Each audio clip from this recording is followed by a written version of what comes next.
আলাইকুম ওয়া রাহমাতুল্লাহ। শুভ দর্শক মণ্ডলী, আশা করি মহান আল্লাহ রাব্বুল আলামিনের অশেষ মেহেরবানি ও দয়ায় আপনারা সবাই ভালো আছেন। প্রিয় দর্শক, আমরা পবিত্র মাহে রমজানে অসংখ্য দোয়া এবং আমলের ভিডিও আপনাদেরকে দিয়েছি। প্রিয় দর্শক, আজকে একটি ভিন্ন ধরনের ভিডিও আপনাদের জন্য এনে হাজির করেছি। আমরা যতগুলো ভিডিও দিয়েছি প্রত্যেকটি ভিডিওতে রাসূল সাল্লাল্লাহু আলাইহি সাল্লামের হাদিস থেকে নেওয়া দোয়াগুলো আপনাদেরকে প্রদান করেছি।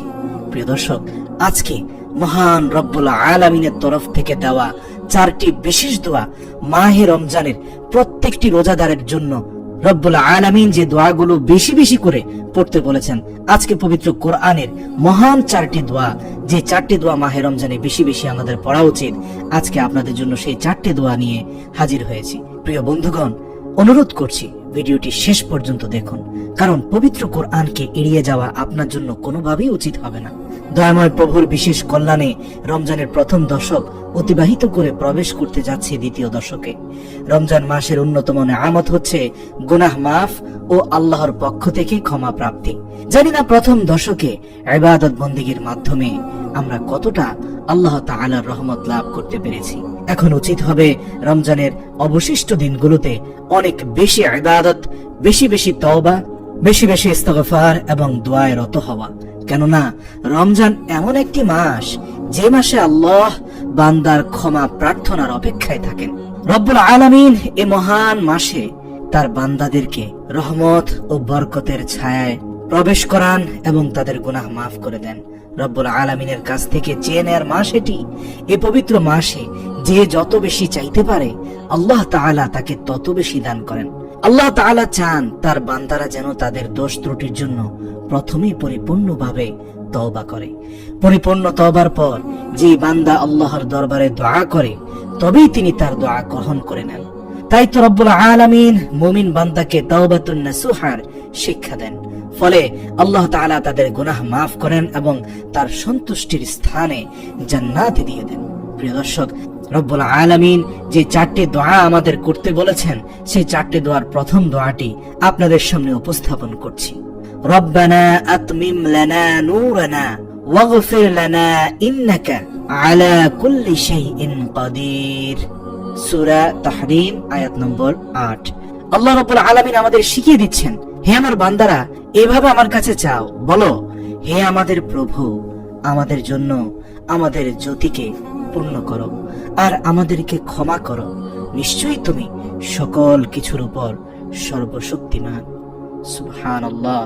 প্রিয় দর্শক, একবার আবেগ মিশ্রিত কণ্ঠে যদি আপনি দোয়াটি করেন আর উপলব্ধি করেন যে আপনি কি বলছেন, হে আমাদের প্রভু, আমাদের জন্য আমাদের জ্যোতিকে পূর্ণ করো আর আমাদের ক্ষমা করো, নিঃসন্দেহে প্রতিটি মানুষের অভ্যন্তরে রব্বুল আলামিন প্রদত্ত নূর রয়েছে। এই আলোকবর্তিকা আপনাকে প্রজ্বলিত করতে হবে কোরআনের আলো দ্বারা এবং আল্লাহর কাছে ক্ষমা প্রার্থনার দ্বারা। নিশ্চয়ই তুমি সবকিছুর উপর সর্বশক্তিমান। রব্বুল আলামিনের কাছে এইভাবে যদি আপনি দোয়া করেন, যে দোয়া আল্লাহ নিজেই শিখিয়ে দিয়েছেন সূরা তাহরীমের মাধ্যমে, তাহলে আল্লাহ অবশ্যই আপনার ডাক শুনবেন। পবিত্র কোরআনে এমন অনেক দোয়া রয়েছে যেগুলো পাঠ করে আমরা আল্লাহর সন্তুষ্টি লাভ করতে পারি, কিন্তু আজকের এই চারটি দোয়া নিঃসন্দেহে সর্বশ্রেষ্ঠ প্রত্যেকটি রোজাদারের জন্য। দ্বিতীয় দোয়াটি হচ্ছে, এটি আমরা উঠতে বসতে সব সময় পাঠ করতে পারি, সন্তানদেরকেও মুখস্থ করাতে পারি। রব্বানা গফিরলি ওয়া লিওয়ালিদাইয়া ওয়া লিল মুমিনিনা ইয়াওমা ইয়াকুমুল হিসাব। অর্থ, হে আমাদের পালনকর্তা, আমাকে, আমার পিতা মাতাকে এবং সব মুমিনকে ক্ষমা করো যেদিন তোমার হিসাব কায়েম হবে। প্রিয় দর্শক, আবেগ মিশ্রিত কণ্ঠে একবার উপলব্ধি করুন দোয়াটিতে কি রয়েছে। হে আমাদের পালনকর্তা, আমাকে, আমার পিতা মাতাকে এবং সব মুমিনকে ক্ষমা করো যেদিন হিসাব কায়েম হবে। প্রিয় দর্শক, একবার ভেবে দেখুন, নিঃসন্দেহে সবচেয়ে কঠিন সংকটময় পরিস্থিতি মানব জাতির জন্য, প্রত্যেকটি মানবের জন্য। সেই কঠিন পরিস্থিতি থেকে আর কোনো কঠিন পরিস্থিতি হতেই পারে না, আর সেটা হচ্ছে হিসাব কায়েমের দিন। সেদিন যদি আপনি, আমি, আমাদের পিতামাতা এবং সকল মুমিনকে রব্বুল আলামিন এই দুনিয়াতেই ক্ষমা নিয়ে নিতে পারি, তাহলে সেটা কত সৌভাগ্যের বিষয় একবার চিন্তা করুন। তখন সবার কপালে ঘাম ঝরবে আর আপনি থাকবেন উল্লাসিত। প্রিয় দর্শক, সূরা ইব্রাহিমের 41 নম্বর আয়াতে আল্লাহ আমাদের শিখিয়ে দিয়েছেন, হে আমার বান্দারা, এভাবে আমার কাছে চাও, হে আমার পালনকর্তা, আমাকে, আমার পিতামাতাকে এবং সব মুমিনকে ক্ষমা করো যেদিন হিসাব কায়েম হবে। সুবহানাল্লাহ। প্রিয় দর্শক, আমরা 3 নম্বর দোয়াটিতে যাচ্ছি। রব্বানা আলাইকা তাওয়াক্কালনা ওয়া ইলাইকা আনাবনা ওয়া ইলাইকাল মাসির রব্বানা লা তাজআলনা ফিতনাতাল লিল্লাযিনা কাফারু ওয়াগফির লানা রব্বানা ইন্নাকা আনতাল আজিজুল হাকীম। অর্থ, হে আমাদের প্রভু, হে আমাদের প্রতিপালক, তোমার উপর আমরা ভরসা করেছি ও তোমার সমীপে আমরা ঝুঁকেছি এবং তোমার দিকে আমাদের শেষ প্রত্যাবর্তন হবে। হে আমাদের প্রভু, হে আমাদের প্রতিপালক, যারা অস্বীকার করেছে তুমি আমাদেরকে তাদের জন্য পরীক্ষার কারণ করো না এবং তুমি আমাদেরকে ক্ষমা করো। হে আমাদের প্রভু, নিশ্চয়ই তুমি পরাক্রমশালী, পরম প্রজ্ঞাময়। সূরা মুমতাহানা আয়াত নম্বর 4 থেকে 5। প্রিয় দর্শক, আমি এক বাক্যে গ্যারান্টি দিয়ে বলতে পারি, এত আবেগ মিশ্রিত দোয়া পবিত্র কোরআনে রব্বুল আলামিন তার বান্দাদেরকে শিখিয়ে দিয়েছেন। নিঃসন্দেহে দোয়ার দ্বারা আল্লাহ রব্বুল আলামিন আবারও প্রকাশ করলেন যে বান্দার প্রতি আল্লাহর দয়া কত প্রবল। হে আমাদের প্রভু, হে আমাদের প্রতিপালক, তোমার উপর আমরা ভরসা করেছি, তোমার সমীপে আমরা ঝুঁকেছি এবং তোমার দিকে আমাদের শেষ প্রত্যাবর্তন হবে। হে আমাদের প্রভু, হে আমাদের প্রতিপালক, যারা অস্বীকার করেছে তুমি আমাদেরকে তাদের জন্য পরীক্ষার কারণ করো না এবং তুমি আমাদেরকে ক্ষমা করে দাও। হে আমাদের প্রভু, নিশ্চয়ই তুমি পরাক্রমশালী, পরম প্রজ্ঞাময়। সুবহানাল্লাহ। প্রিয় দর্শক, সর্বশেষ দোয়াটি আমরা শিখে নেই। ওয়াকিনিস সাইয়্যাতি ওয়া মান তাকিস সাইয়্যাতি ইয়াউমাইযিন ফাকাদ রাহিমতাহু ওয়া যালিকা হুয়াল ফাওজুল আযীম। এর অর্থ, আল্লাহ রাব্বুল আলামিন বান্দাদেরকে শিখিয়ে দিচ্ছেন, হে আমার বান্দারা বলো, আর তুমি আমাদেরকে সর্বপ্রকার অনিষ্ট থেকে রক্ষা করো।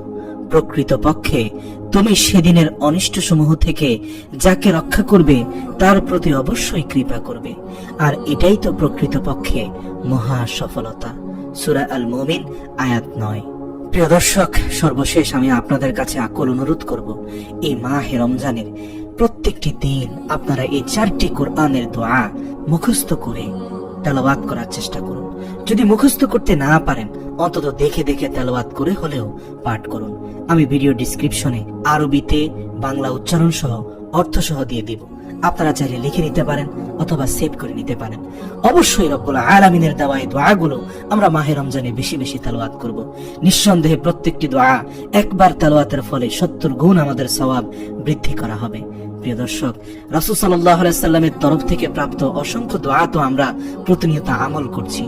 এবার রাসূলেরও মালিক, আমাদেরও মালিক, সকল নবীর মালিক, আসমান জমিন গ্রহ নক্ষত্র বিশ্বজাহানের মালিক রব্বুল আলামিনের তরফ থেকে প্রাপ্ত এই 4টি দোয়া বিশেষ গুরুত্ব সহকারে আমরা সকলেই শিখে নেব ইনশাআল্লাহ। হে দয়াময় প্রভু, রমজানের কল্যাণে আমাদের দোয়া গ্রহণ করে আমাদেরকে ক্ষমা করো। আল্লাহ তাআলা আমাদের সকলকে অধিক হারে দোয়া করার এবং এই দোয়াগুলোর তাৎপর্য অনুধাবনের শক্তি দান করুক।